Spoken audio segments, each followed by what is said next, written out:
Chapter 15. The Winner Is. 10 years later, Nick Allen was a junior in college, and during November of his junior year, two important things happened.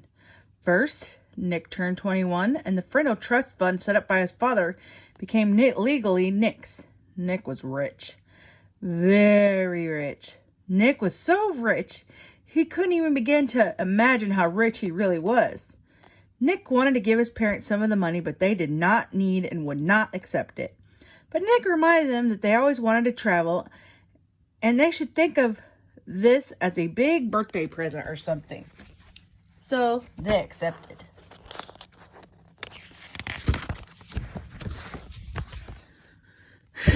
Nick also wanted to give some money to his big brother James, who said he did not need it and would not accept it. But Nick reminded James that his 2-year-old daughter would grow up and go to college someday. And besides, hadn't James once given Nick his whole baseball card collection? So James accepted the gift. And after that, Nick went out and bought himself a new computer and 10 new games and a mountain bike. And then he tried to forget about the money, which is a hard thing to do. But he managed pretty well and kept working his college career as hard as ever. The second important thing that was the arrival of a package at the door of Nick's apartment one day. A large, heavy package. It was from Mrs. Granger. There were 3 things in the package. 1, a brand new 8th edition Webster College Dictionary. 2, a shorthand written note taped to the cover of the dictionary. And 3, a fat white envelope.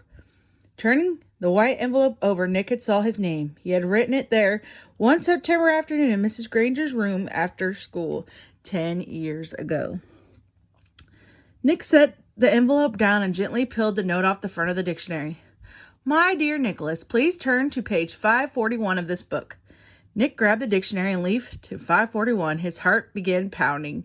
And there between Frimmel and fringe, he read Friendle, a device used to write or make marks with ink. Arbitrary coinage, originated by Nicholas Allen, American, 1987 to C. Pitt. Nick went back to the note from Mrs. Granger. This is a brand new dictionary, the one I recommend that my students use for their homework. And now, when I teach them how new words are added to the dictionary, I tell each and every one of them to look up the word Friendle. And of course, I have sent along that letter I promised to give you when the battle was over. And it is over.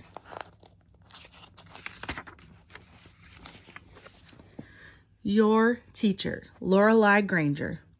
Nick's head was spinning. With shaking hands, he opened the white fat envelope. He pulled the 10-year-old letter and began to read. Dear Nicholas, if you're reading this letter, it means the word Friendle has been added to the dictionary. Congratulations. A person can watch the sunrise, but he cannot slow it down or stop it or make it go backwards. And that is what I was trying to do with your word. At first, I was angry, I admit that. I was not happy to see the word pin pushed aside as if it did not matter. But I guess that if the Latin word for feather had been frindulus instead of pinna, then we probably would have invented the word pin instead. Like the sunrise, some things just have to happen, and all you can do is watch. The word Friendle has existed for less than 3 weeks, and I now see that this kind of chance that a teacher hopes for big dreams and a chance to see bright young students take an idea that has learned in a boring old classroom and put it into real tests and in the real world. I confess I am very excited to see how it all turns out. I am mostly there to watch it happen, but I somehow think I have a small part to play in the drama, and I have chosen to be the villain. Every good story needs a bad guy, don't you think? So someday I will be asking you to forgive me, and I hope you will. Nick, I know you like to think. Please think about this. When I started teaching, no one had landed on the moon. There were no space shuttles, no CNN, no weather satellites. There was no video cassettes, recorders, no CDs, and no computers. The world has changed in a million ways. That is why I have tried to teach children something that is be useful no matter what. So many things have gone out of date, but after all these years, words are still important. Words are still needed by everyone. Words used to think with, to write with, to dream with, to hope with, to pray with. And that is why I love the dictionary. It endures, it works, and as you know, it also changes and grows. Again, congratulations, and I've enclosed a little present for you. Yours truly, Mrs. Granger. Nick remembered Mrs. Granger's eyes and how he understood what some of those special looks had meant. The old fox. She had been rooting for the Friendle the whole time. By fighting against it, she had actually helped it along. There was a fat oblong case in an envelope, the kind you get when you buy a watch. Nick pulled it out and opened the lid. Inside was something else Nick had not seen for 10 years. It was Mrs. Granger's favorite pen, her old maroon fountain pen with a blue cap. Under the clip was a little folded piece of paper. Another note, and a very short note. Just one word, Brindle. About a month later, something happened in the old part of the Westfield over where the trees had hung and the houses were small. On Christmas morning, Mrs. Granger's doorbell rang.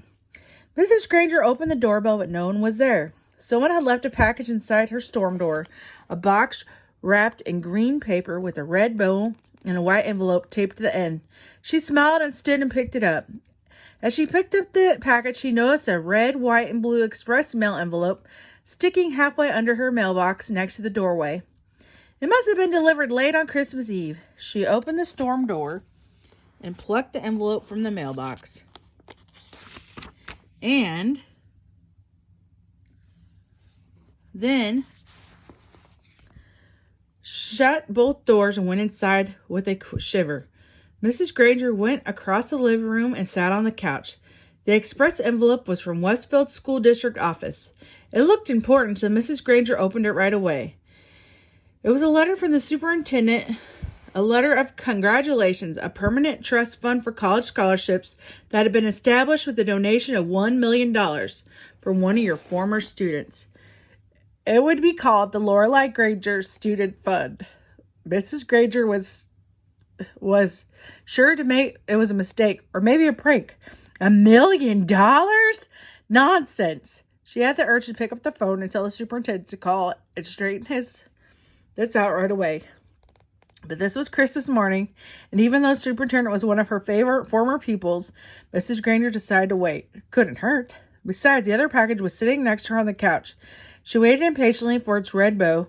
She opened the envelope first.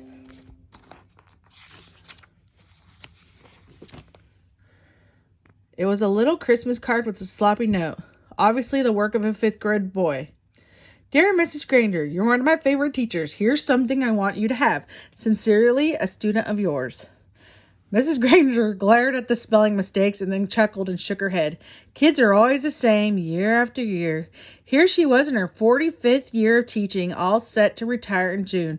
She could hardly remember a Christmas day when she didn't have a present from one of her students. Mrs. Granger pulled off the red box and tore the paper and lifted the lid off the box. She expected to find something made of yarn and popsicle sticks or maybe curly macaroni and glue. But instead she found an oblong case covered with velvet. She opened the case and inside was a beautiful gold fountain pen. She picked it up. It was cool and heavy in her hand. The words were engraved along the pen's shiny barrel. Mrs. Granger had to slide down the end of the couch and turn on her reading lamp. Then she could read the 3 thin lines of type. This object belongs to Mrs. Lorelei Granger, and she may call it any name she chooses. With love, from Nicholas Allen.